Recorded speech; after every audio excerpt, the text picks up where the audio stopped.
મિત્રો આપણે ગણિતમાં અત્યાર સુધી પહેલું, બીજું, ત્રીજું, ચોથું, પાંચમું, છઠ્ઠું, સાતમું અને આંકડાશાસ્ત્ર સંભાવના આટલા ચેપ્ટર જોયા.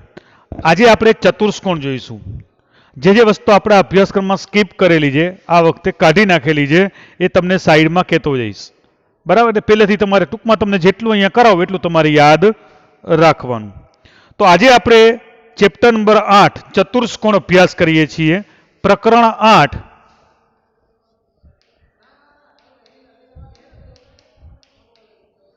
ચતુષ્કોણ.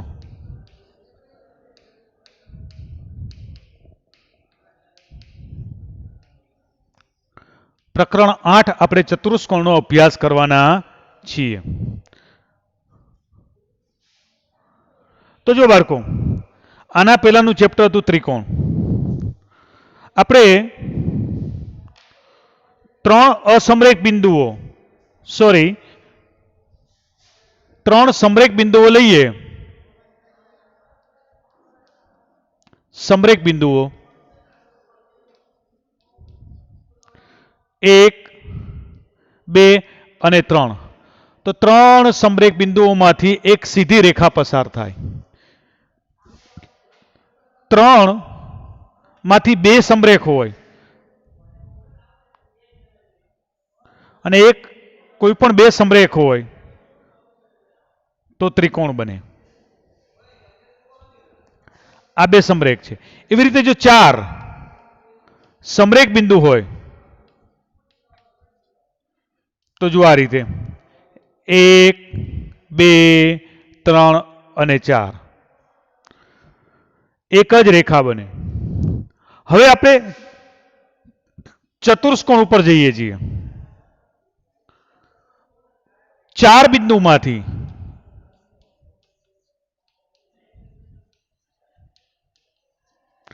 ત્રણ અસમરેખ હોય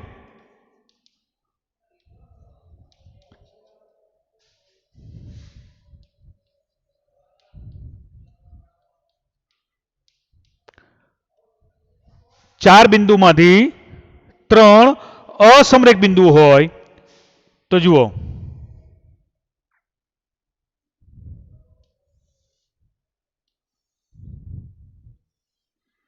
આ એક બિંદુ, બે બિંદુ, આ ત્રણ બિંદુ અને ચાર બિંદુ.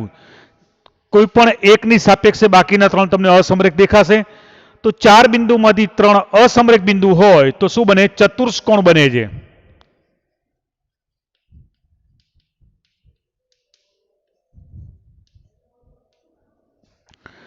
ચાર બિંદુમાંથી ત્રણ અસમરેખ બિંદુ હોય તો ચતુષ્કોણ બને છે. તો ચતુષ્કોણની વ્યાખ્યા શું છે? આપેલા ચાર બિંદુમાંથી ત્રણ અસમરેખ બિંદુ હોય તેમાંથી બનતી બંધ આકૃતિને ચતુષ્કોણ કહેવામાં આવે છે. ચતુષ્કોણ છે એને કુલ જો અહીંયા નામ આપી દઈએ A, B, C અને D. તો ચતુષ્કોણને કેટલી બાજુ છે? 1, 2, 3 અને 4. બાજુ કેટલી છે? AB, BC, CD અને DA.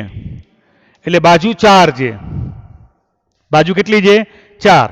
AB, BC, CD અને DA બાજુ. બરાબર? બાજુ. હવે ખૂણા. Angle A, angle B, angle C અને એંગલ D. એટલે ખૂણા પણ કેટલા છે? 4.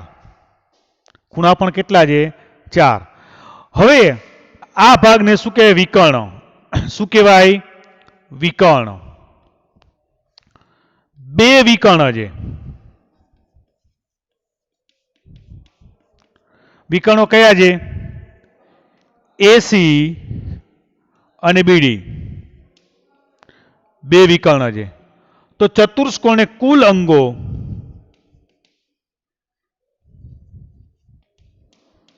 કેટલા છે? 10. ચતુષ્કોણને કુલ કેટલા અંગો હોય છે?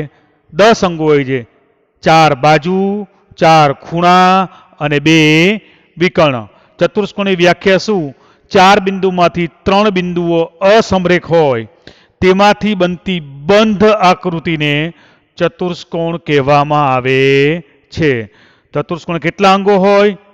4 બાજુ, 4 ખૂણા અને 2 વિકર્ણ. હવે તમને આ ત્રિકોણ જેવું દેખાય છે, એ પણ ચતુષ્કોણ છે. તો ચતુષ્કોણના મુખ્ય 2 પ્રકાર છે. જો જેના વિકર્ણો પરસ્પર અંદર છેદે, પરસ્પર છેદે, એને શું કહેવાય? બહિર્મુખ ચતુષ્કોણ કહેવાય. જેના વિકર્ણો પરસ્પર છેદતા હોય એને બહિર્મુખ ચતુષ્કોણ કહેવાય. જો આપણે આનું પણ નામ આપી દઈએ એ બી સી ડી. આ વિચિત્ર દેખાય છે પણ આનો જ ભાઈ છે, પણ કેવો છે? નાલાયક છે. બરાબર. જુઓ, એના આપણે તમે જોજો, એના વિકર્ણો આ એસી, આ ક્યારેય છેદશે નહીં. તો આને શું કહેવાય? અંતર્મુખ ચતુષ્કોણ.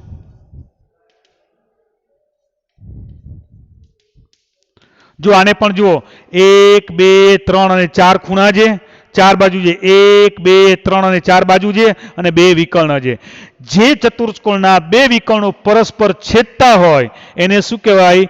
બહિર્મુખ ચતુષ્કોણ કહેવાય. અને જે ચતુષ્કોણના વિકર્ણો પરસ્પર છેદતા ન હોય એને શું કહેવાય? અંતર્મુખ ચતુષ્કોણ કહેવાય. આપણે અહીંયા અંતર્મુખનો ખાસ અભ્યાસ કરવાનો નથી. બરાબર. ચતુષ્કોણે ફરીથી ચતુષ્કોણે કેટલા? 4 ખૂણા, 4 બાજુ અને 2 વિકર્ણ હોય છે. પરસ્પર અંદર છેદે તો બહિર્મુખ, ન છેદે તો અંતર્મુખ ચતુષ્કોણ કહેવાય છે. લખી નાખો, સ્ક્રીનશોટ પાડી દો. બરાબર છે. ચતુષ્કોણ સમજાઈ ગયું ને? કેટલા બિંદુઓ? 4 બિંદુઓમાંથી કેટલા હોય? 3 અસમરેખ હોય. રાઈટ? લખી નાખો.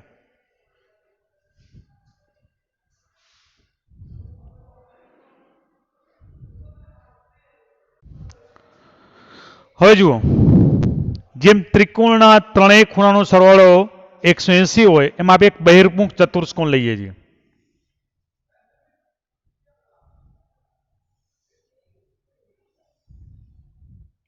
આ એ, બી, સી અને ડી. હવે જુઓ, આ એક વિકર્ણ એસી દોરીએ છીએ, એટલે 1 અને 2 ભાગ પડે છે. એના પડે છે. એક ભાગ છે આ ત્રિકોણ કહેવાય, બીજો ભાગ, એટલે 2 ત્રિકોણો બને છે. કયા કયા?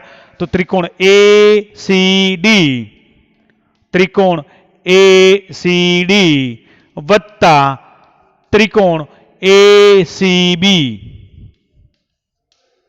બરાબર ચતુષ્કોણ એ બી સી ડી. આટલી ખબર પડી? આ 2 ચતુષ્કોણ, સોરી, એક ચતુષ્કોણની વચ્ચે વિકર્ણ દોરીએ છીએ તો એના 2 ત્રિકોણ બને છે. હવે ત્રિકોણના ત્રણેય ખૂણાનો સરવાળો કેટલો થાય? 180. એટલે આના ખૂણાનો સરવાળો 180, બીજા ત્રિકોણનો સરવાળો પણ 180 બરાબર 360. માટે કહી શકાય કે ચતુષ્કોણના ચારેય ખૂણાનો સરવાળો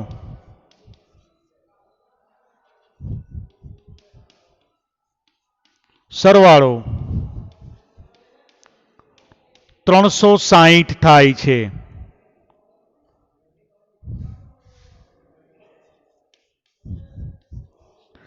ચતુષ્કોણના ચારેય ખૂણાનો સરવાળો શું થાય છે?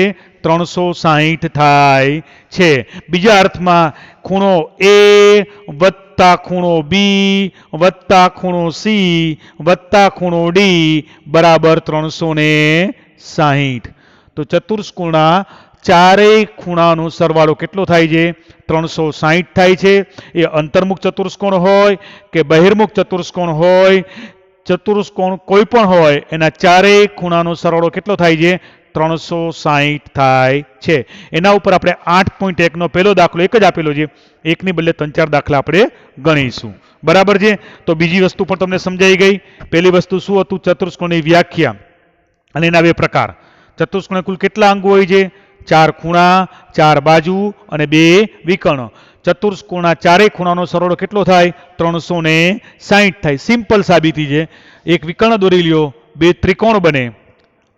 ત્રિકોણના ત્રણેય ખૂણાનો સરવાળો 180, બીજા ત્રિકોણના ત્રણેય ખૂણાનો સરવાળો 180, એટલે કુલ 18 દુ 36 એટલે 360. આથી કહી શકાય કે ચતુષ્કોણના ચારેય ખૂણાનો સરવાળો 360 થાય છે. લખી નાખો, સ્ક્રીનશોટ પાડી લો.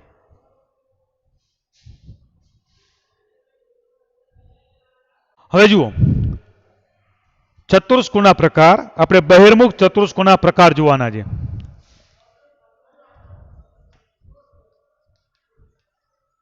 એમાં સૌથી પહેલા છે સમ લંબ.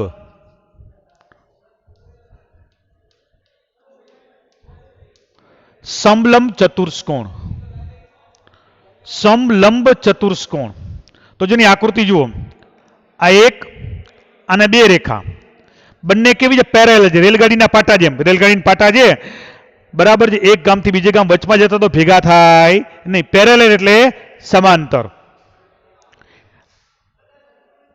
હવે આ જોડી દઉં છું, આ જોડી દઉં છું. એ બી સી અને ડી. જો આ બે બાજુ કેવી છે? સમાંતર છે. એટલે કઈ બાજુ? એ બી સમાંતર સીડી છે. આ નિશાની રેલગાડીના પાટા જે પછી શું છે? સમાંતરની નિશાની છે. ઇંગ્લિશમાં શું કહેવાય? પેરેલલ. તો જે ચતુષ્કોણમાં એક જોડ સમાંતર હોય તેવા ચતુષ્કોણને સમલંબ ચતુષ્કોણ કહેવાય. એટલે કે જે ચતુષ્કોણમાં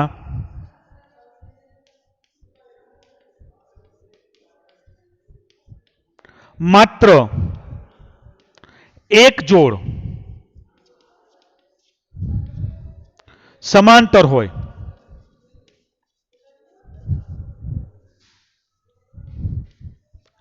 તેવા ચતુષ્કોણને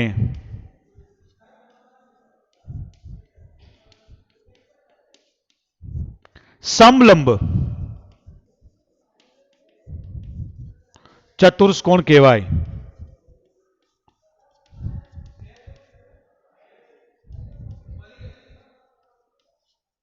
જે ચતુષ્કોણમાં એક જોડ આ પણ બની શકે, એવી રીતે આ બાજુ પણ બની શકે. દાખલા તરીકે આ પેરેલલ બનાવો.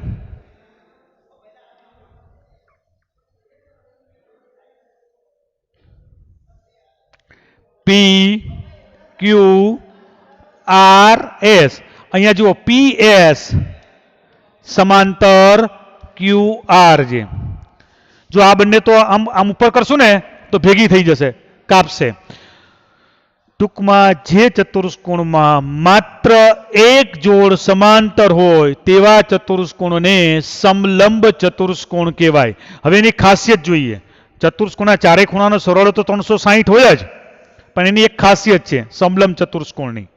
કઈ ખાસિયત છે જુઓ, જે આપણે અહીંયા દર્શાવીએ છીએ. પાસ પાસે ખૂણો એ વત્તા ખૂણો ડી, પાસ પાસેની બે જોડનો સરવાળો 180 થાય. ખૂણો એ વત્તા ખૂણો ડી બરાબર 180. એવી જ રીતે જુઓ, ખૂણો એ વત્તા ખૂણો ડી બરાબર 180. એવી રીતે ખૂણો બી વત્તા ખૂણો સી બરાબર 180. એટલે આ ખૂણો અને આ ખૂણો અને આ ખૂણો અને આ ખૂણો બંને ખૂણાનો સરવાળો 180 થાય. આ બે ખૂણાનો સરવાળાની વાત કરતા નથી. ખ્યાલ આવી ગયું? સમલંબ ચતુષ્કોણમાં ખૂણો એ, ખૂણો ડી, ખૂણો બી અને ખૂણો સી એનો સરવાળો કેટલો થાય? 180 થાય. ખ્યાલ આવી ગયો? સમલંબ ચતુષ્કોણ. હવે એનાથી જ રાખ સૌથી અગત્યનો અને વારંવાર ઉપયોગમાં આવશે,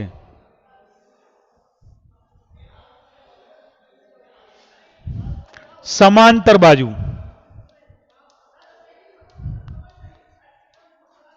ચતુષ્કોણ. સૌથી અગત્યનું. આના પછીનું 9મું ચેપ્ટર છે એ સમાંતર બાજુ ચતુષ્કોણનું આખું એક ચેપ્ટર પણ છે. તો જુઓ, આનો જ ભાઈ છે, બે કાકા બાપાના પોરિયા જ છે, પણ થોડુંક આમાં આ થોડોક વ્યવસ્થિત છે.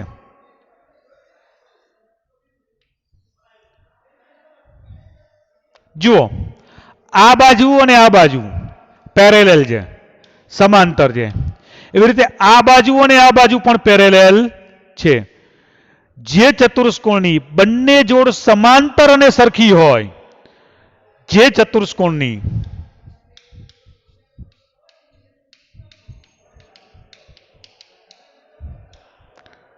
સામસામેની બંને બાજુ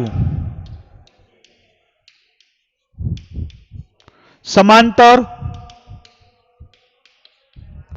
અને સરખી હોય,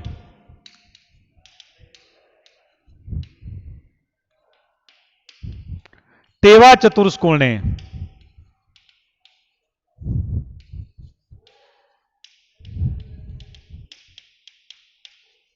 સમાંતર બાજુ ચતુષ્કોણ કહી દઈને ટૂંકમાં લખું છું સબાચકો, એટલે સમાંતર બાજુ ચતુષ્કોણ કહેવાય. સંકેતમાં હવે નીકળી ગયું આપણે સમાંતર બાજુ ચતુષ્કોણ આ રીતે પણ દર્શાવાય છે. નામ આપણે આપી દઈએ એ બી સી ડી. એ બી સી ડી. આમાં એક જ જોડ સમાંતર હોય, આમાં બે જોડ સમાંતર હોય. આમાં સમાંતર જોડ સરખી હોય પણ ખરી ને ન પણ હોય, ન જ હોય. જ્યારે આમાં સમાંતર જોડ કેવી હોય? સરખી હોય. તો જુઓ ફરીથી, જે ચતુષ્કોણની સામસામેની બંને બાજુ સમાંતર અને સરખી હોય તેવા ચતુષ્કોણને સમાંતર બાજુ ચતુષ્કોણ કહેવાય. ટૂંકમાં સામસામેની બે બાજુ સમાંતર અને સરખી હોય તેવા ચતુષ્કોણને સમાંતર બાજુ ચતુષ્કોણ કહેવાય. આપણે એની ખાસિયત લખીએ. ખાસિયત શું છે? એબી સમાંતર સીડી, એડી સમાંતર બીસી, એબી બરાબર સીડી અને એડી બરાબર બીસી. ઉપરાંત એક મહત્વની, સામસામેના ખૂણાનો સરવાળો, અહીંયા પાસ પાસેના ખૂણાનો સરવાળો, અહીંયા સામસામેના ખૂણાનો સરવાળો કેટલો થાય? 180. સોરી, સામસામેના ખૂણા કેવા થાય? જુઓ,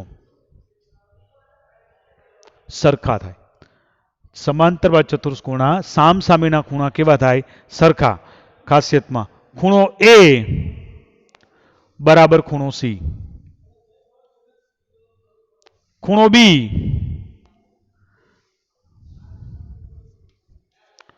બરાબર ખૂણો ડી. વળી પાછું ખૂણો એ વત્તા ખૂણો બી બરાબર 180. એવી જ રીતે ખૂણો બી વત્તા ખૂણો સી બરાબર 180, સી વત્તા ડી 180 અને ડી વત્તા 180.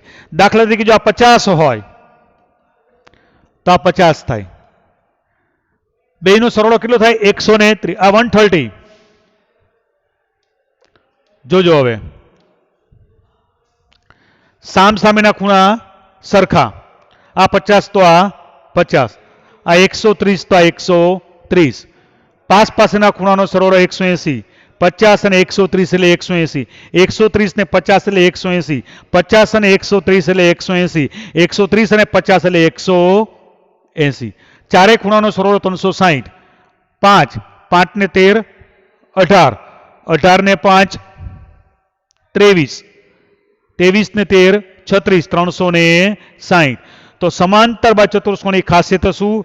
સામસામેની જોડ સમાંતર અને સરખી, સામસામેના ખૂણા સરખા, પાસ પાસેના ખૂણાનો સરવાળો 180 થાય. આને શું કહેવાય? સમાંતર બાજુ ચતુષ્કોણ. એની વ્યાખ્યા ફરીથી, જે ચતુષ્કોણની સામસામેની જોડ સમાંતર અને સરખી હોય તેવા ચતુષ્કોણને સમાંતર બાજુ ચતુષ્કોણ કહેવાય. જ્યારે સમલંબ ચતુષ્કોણમાં એક જ જોડ સમાંતર હોય છે અને એની સમાંતર સિવાયના જે આ ખૂણો એ અને ખૂણો ડી નો સરવાળો 180 થાય અને ખૂણા બી અને ખૂણા સી નો સરવાળો 180 થાય. હવે આપણે એનું જે કાર્ટૂન, એની જ એક નવી આવૃત્તિ લઈએ છીએ, લંબચોરસ.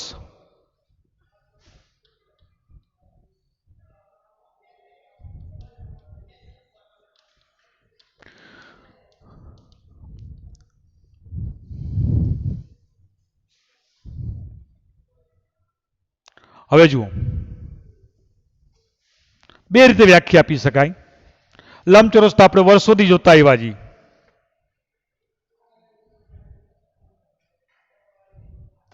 જે સમાંતર બાજુ ચતુષ્કોણનો એક ખૂણો 90 અંશનો હોય એટલે બાકીના ઓટોમેટિક થઈ જ જાય. કારણ કે જો આને 90 આપીએ, માન્યું કે પેલા આપણે આ સમાંતર ચતુષ્કોણ છે, આ 90 છે તો આ 90, પાસ પાસેના ખૂણાનો સરવાળો 180 થઈ ગયા બધા 90 ના. તો લંબચોરસની વ્યાખ્યા, જે સમાંતર બાજુ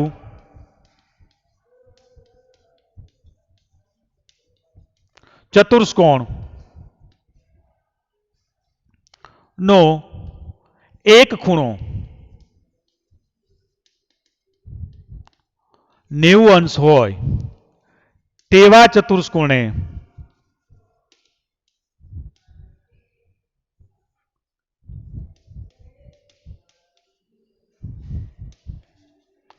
લંબચોરસ કહેવાય.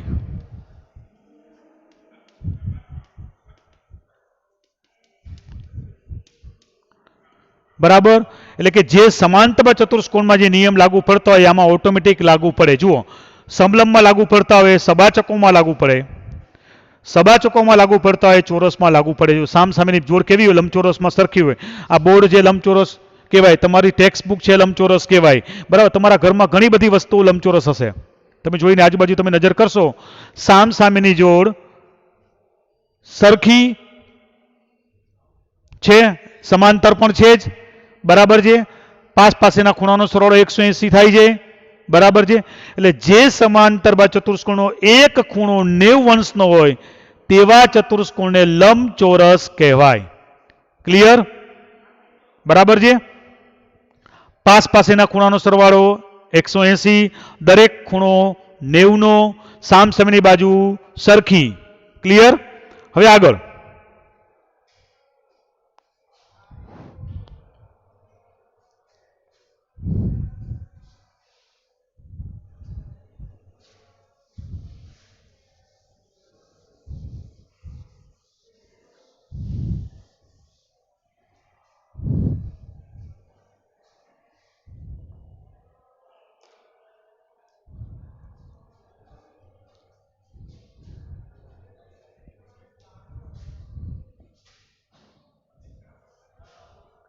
સમબાજુ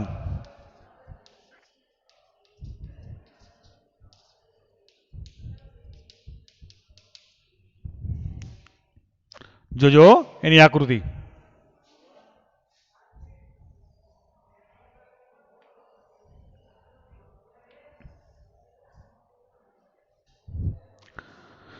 તમને ચોરસ દેખાય છે પણ ચોરસ નથી. નામ આપી દઈએ A B C D. જે ચતુષ્કોણની ચારેય બાજુ સરખી હોય, ખૂણા નહીં હો, ખૂણાની લપમાં નહીં પડવાનું. જે ચતુષ્કોણની ચારેય બાજુ સરખી હોય, જે ચતુષ્કોણની ચારેય બાજુ સમાન હોય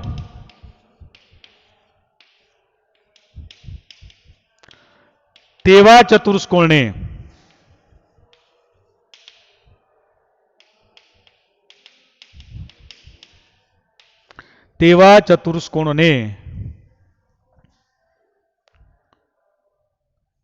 સમબાજુ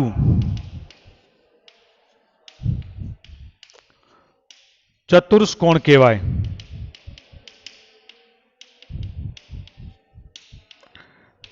તેવા ચતુષ્કોણને સમબાજુ ચતુષ્કોણ કહેવાય. જે ચતુષ્કોણની ચારેય બાજુ સમાન હોય. હવે આની એક ખાસિયત શું છે જુઓ, તેના વિકર્ણો હંમેશા કાટખૂણે દુભાગે. દુભાગે એટલે બે સરખા બાદ કરે. તેના વિકર્ણો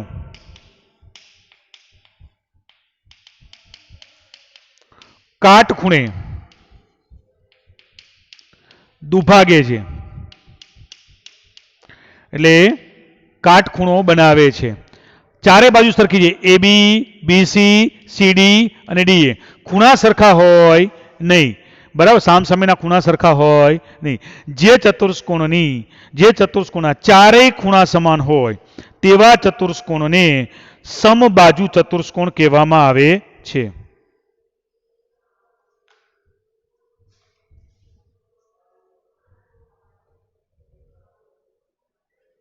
બીજા અર્થમાં,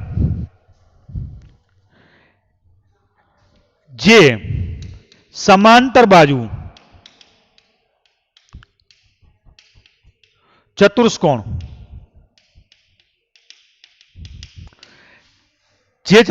જે સમાંતર બાજુ ચતુષ્કોણની ચારેય બાજુ સમાન હોય તેવા ચતુષ્કોણને સમબાજુ ચતુષ્કોણ કહેવામાં આવે છે. ક્લિયર? હવે આપણે લઈએ છીએ એનો જ એક ભાઈ, બરાબર, કાકા બાપાના જ પોર્યા, ચોરસ. બધાને ચોરસ તો આપણે વર્ષોથી ભણતા આવ્યા છીએ, લગભગ 7મા અને 8મા આવતું જ હશે, બરાબર. ચોરસની વ્યાખ્યા આપણે સમબાજુ પરથી આપીશું.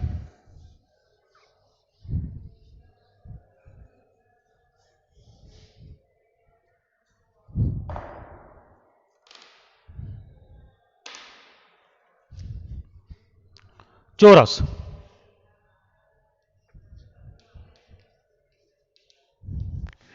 જે સમબાજુ ચતુષ્કોણનો એક ખૂણો 90 અંશનો હોય, જે સમબાજુ ચતુષ્કોણનો એક ખૂણો 90 અંશનો હોય, અથવા જે સમાંતર બાજુ ચતુષ્કોણ છે એની એક ખૂણો 90 નો અને બધી બાજુ સરખી હોય. પણ આપણે ઇઝીલી આમાં જે સમબાજુ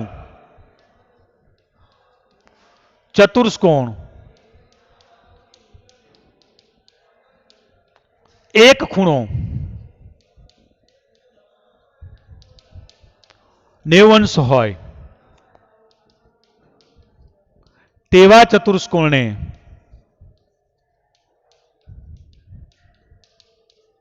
ચોરસ કહેવાય. અથવા જે સમાંતર બાજુ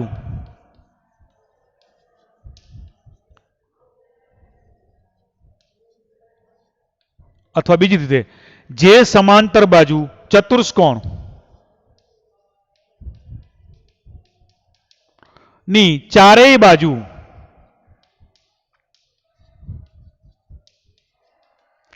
બાજુ સમાન તથા એક ખૂણો 90 અંશનો હોય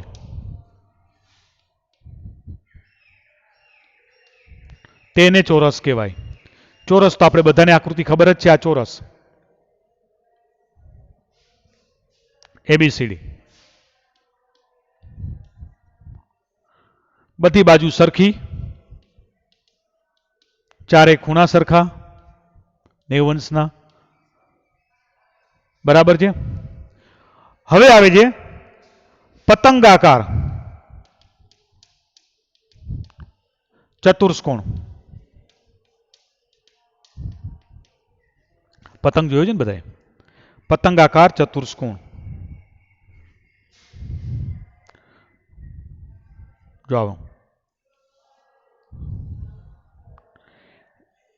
એ, બી, સી અને ડી.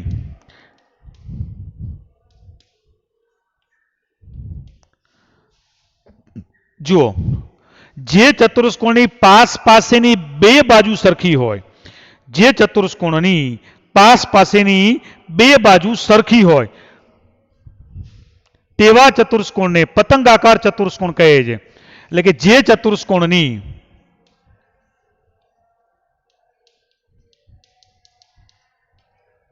જો આ બે સરખી, જે ચતુષ્કોણની બે જોડ એટલે કે એબી એટલે કે એડી બરાબર એબી તથા સીડી બરાબર બીસી તેવા ચતુષ્કોણને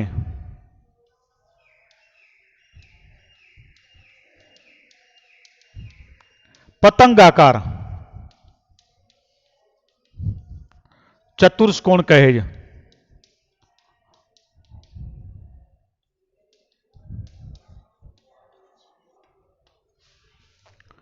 તો વિદ્યાર્થી મિત્રો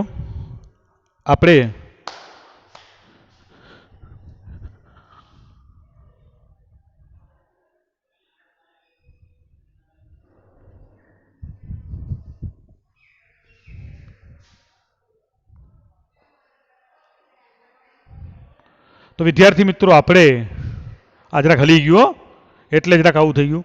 તો વિદ્યાર્થી મિત્રો આપણે ચતુષ્કોણના બધા પ્રકાર જોયા. એમાં નંબર 1 સૌથી પહેલા શું જોયું? સમલંબ ચતુષ્કોણ, પછી સમાંતર બાજુ ચતુષ્કોણ. યાદ કરો હવે, સમલંબ પછી સમાંતર, પછી યાદ આવે છે? બોલો. એ છોટું તું બોલાલ. સમલંબ ચતુષ્કોણ, પછી સમાંતર બાજુ ચતુષ્કોણ, પછી લંબચોરસ, પછી સમબાજુ ચતુષ્કોણ, પછી ચોરસ અને છેલ્લે પતંગાકાર ચતુષ્કોણ જોઈએ આપણે. બરાબર છે? આપણે આટલી વસ્તુ આપણે જોઈ. ક્લિયર?